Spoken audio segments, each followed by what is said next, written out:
वळत पुढच्या बातमीकडे साखरेचे दर कडाडल्यानं इथेनॉल उद्योग सुद्धा वर्षभरासाठी ठप्प पडण्याची भीती व्यक्त केली जाते।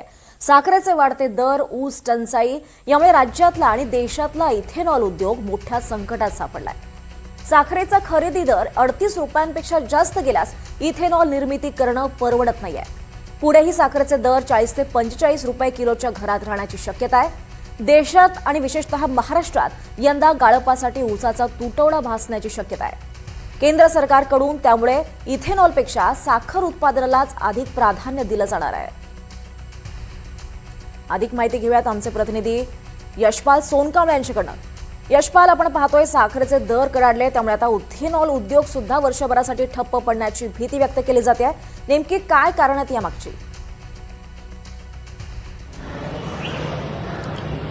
दीपाली, अत्यंत चिंताजनक अशी गोष्ट आहे, कारण की आता देशामध्ये साखरेची टंचाई निर्माण झालेली आहे।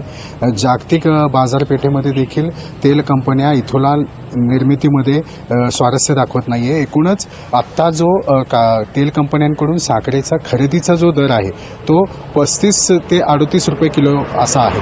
तो जर 40 ते 45 रुपये किलो दर झाला तर इथेनॉल निर्मिती पूर्णपणे ठप्प होण्याची शक्यता आहे। जवळपास 35,000 कोटींची आर्थिक गुंतवणूक या इथेनॉल निर्मितीमध्ये आहे आणि हे जे इथेनॉल निर्मितीचे उद्योग आहेत ते पूर्णपणे साखर कारखाने आणि धान्यापासून इथेनॉल जे निर्मिती होतात त्याच्यावर अवलंबून आहेत। एकूणच ही जागतिक बाजारपेठेमध्ये जी साखरेची टंचाई निर्माण झाली आहे त्यामुळे पुढचे 12 महिने त्या ठिकाणी साखर उत्पादनावर प्रामुख्याने भर असणार आहे। त्यामुळे केंद्र सरकारने जरी इथेनॉल निर्मितीसाठी परवानगी दिली असली तरी साखर उत्पादन वाढणार असल्यामुळे इथेनॉल निर्मितीवर कमी त्या ठिकाणी भर असणार आहे। त्यामुळे इथेनॉलच्या माध्यमातून तेल कंपन्या ज्या आहेत, जे E20च्या माध्यमातून पेट्रोलमध्ये ब्लेंडिंग केलं जातं, त्याच्यावर त्याचा परिणाम होण्याची शक्यता आहे आणि परिणामी त्याचा इंधन तुटवड्यामध्ये देखील परिणाम होऊ शकतो।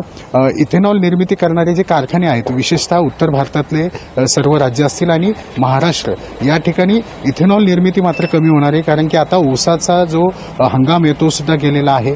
एकूणच गाळपाचा देखील हंगाम संपलेला आहे। त्यामुळे इथेनॉल निर्मितीसाठीची जी ऊसाचा जो पुरवठा आहे तो मात्र कमी पडणार आहे। त्यामुळे आगामी काळामध्ये आता केंद्र सरकारकडून साखरेचे दर नियंत्रित करण्यासाठी प्रयत्न चाललेले आहेत। साखर उत्पादनासाठी त्या ठिकाणी पहिलं प्राधान्य दिलं जाणार आहे। त्यामुळे इथेनॉल निर्मिती कमी झाल्यामुळे त्याचा जनसामान्यापर्यंत फटका बसू शकतो आणि पेट्रोलमधलं जे ब्लेंडिंग आहे ते देखील आता पुढच्या काळामध्ये कमी होऊ शकतं। त्यावर आता केंद्र सरकार नेमकं काय पावलं उचलतात आणि राज्य सरकारकडून कारखान्यांना काय निर्देश मिळतात हे पाहणं महत्त्वाचं असतं। निश्चितच यशपाल, धन्यवाद सविस्तर माहितीसाठी।